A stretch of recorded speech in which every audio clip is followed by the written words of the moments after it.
앞으로 물가가 오를지 내릴지 이걸 미리 알려주는 신호가 있다면 어떨까요? 오늘 우리도 파헤쳐볼 경제 지표가 바로 그겁니다. 생산자 물가 지수, 줄여서 PPI라고 하죠. 그러니까 인플레이션이 우리 지갑 사정에 영향을 주기 전에 미리 좀 알 수 없을까? 이런 생각 다들 한 번쯤 해보셨죠? 바로 이 생산자 물가 지수가 그 중요한 단서가 될 수 있다는 겁니다. 자, 그럼 오늘 어떤 순서로 살펴볼지 한번 보시죠. 우선 PPI가 대체 뭔지부터 알아보고 최근엔 어땠는지 그 흐름을 짚어볼 겁니다. 그리고 이게 경제에 어떤 영향을 미치는지 또 이 데이터를 어떻게 해석해야 하는지 마지막으로 이 지수가 왜 우리한테 중요한지까지 차근차근 알아보겠습니다. 네, 그럼 첫 번째 순서입니다. 생산자 물가 지수, 즉 PPI가 도대체 뭘 의미하는지부터 확실하게 알아보죠. 아주 쉽게 말해서요. PPI는 우리가 마트에서 물건 살 때 가격이 아니에요.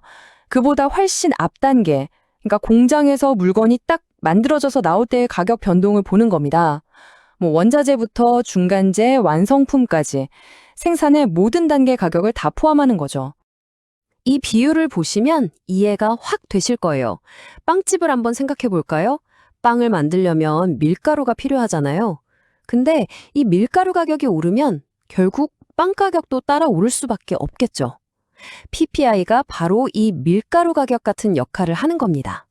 소비자 물가, 즉 빵 가격이 오르기 전에 미리 알려주는 조기 경보 신호인 셈이죠. 자, 그럼 다음으로 넘어가서 최근 이 PPI가 얼마나 롤러코스터를 탔는지 한번 들여다보겠습니다. 정말 변동성이 심한 시기였죠. 이 타임라인을 보시면 흐름이 한눈에 보이죠. 2021년에 팬데믹 여파로 공급망이 꼬이면서 PPI가 확 치솟았다가 2022년 중반에 정점을 찍습니다. 그러다 2023년에 들어서면서 연준의 긴축 정책 같은 것들이 효과를 보면서 점차 안정세를 찾아가는 모습입니다. 그렇다면 왜 이렇게 변동성이 컸을까요? 그 원인을 좀 더 자세히 보면요. 글로벌 공급망이 무너진 거, 원자재 값이랑 에너지 가격이 폭등한 거, 또 소비자들 수요가 급변한 거, 이런 여러 요인들이 복합적으로 얽혀서 만들어낸 결과라고 할 수 있습니다. 그리고 이 차트를 보면 더 재밌는 점을 알 수 있는데요. 전체적인 흐름도 중요하지만 특히나 에너지, 식품, 금속, 화학 같은 특정 분야에서 가격 변동이 엄청나게 컸다는 걸 보여줍니다. 다른 분야보다 이쪽이 훨씬 더 민감하게 반응했다는 거죠. 자, 그럼 이런 생산자 물가, 이 숫자가 오르내리는 게 대체 우리 실생활이랑 무슨 상관이 있을까요? 지금부터 그 파급 효과가 어떻게 번져나가는지 한번 따라가 보겠습니다. 이게 바로 PPI의 연쇄 반응, 일종의 도미노 효과인데요. 한번 보세요. 먼저 생산 비용이 오르면 기업들은 가격을 올리거나 생산을 줄이겠죠. 그럼 결국 그 부담은 소비자에게 넘어가서 소비자 물가가 따라 오릅니다. 이걸 지켜보는 중앙은행은 인플레이션을 잡기 위해 움직일 거고요. 투자자들은 또 이걸 보고 시장의 방향을 예측하게 되는 거죠. 정말 경제 전체에 영향을 미칩니다. 맞습니다. 특히 기업 입장에서는요, 이 PPI 상승이 바로 비용 증가로 직결되거든요. 그럼 당장 제품 가격을 얼마나 올려야 할지, 아니면 이 비용을 어떻게 감당할지, 정말 머리 아픈 고민을 시작하게 만드는 거죠. 그리고 이건 기업만의 문제가 아닙니다. 연준 같은 중앙은행, 즉 정책을 만드는 사람들한테는 이 PPI가 인플레이션을 진단하고 금리를 올릴지 말지 결정하는 아주 중요한 참고 자료가 돼요. 만약 PPI가 계속 높게 나오면 금리를 올려서 시장을 좀 식혀야겠다는 신호로 받아들일 수 있다는 거죠. 그럼 우리 주택담보대출 이자나 자동차 할부금리까지 다 영향을 받게 되는 거고요. 자, 그런데 이 PPI 데이터를 제대로 읽으려면요. 이것만 봐서는 안 됩니다. 우리가 아주 잘 아는 또 다른 지표랑 같이 봐야 하거든요. 바로 CPI와의 관계를 이해하는 게 핵심입니다. 이 둘의 가장 큰 사이 아주 간단합니다.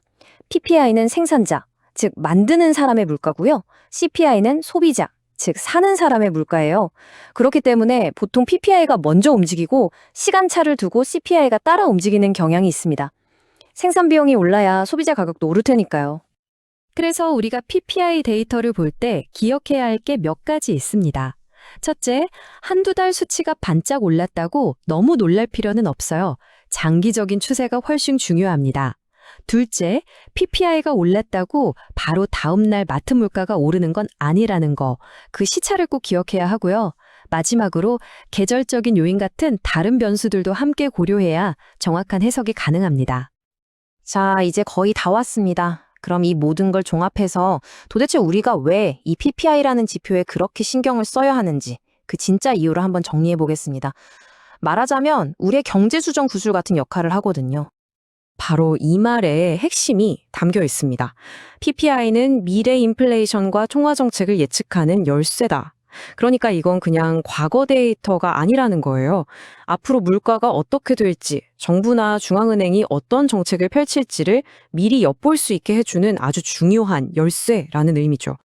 결국 PPI를 이해한다는 건요, 기업을 운영하는 사람이든, 정책을 만드는 사람이든, 아니면 주식 투자를 하는 개인이든, 경제에 참여하는 우리 모두가 앞으로의 변화를 예측하고 한 발 앞서 대응할 수 있는 힘을 갖게 된다는 뜻입니다.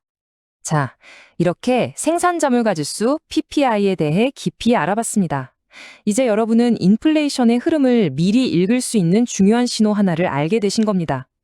앞으로 경제 뉴스를 보실 때 이 신호가 보내는 의미를 어떻게 해석하고 또 무엇을 주시하시겠습니까?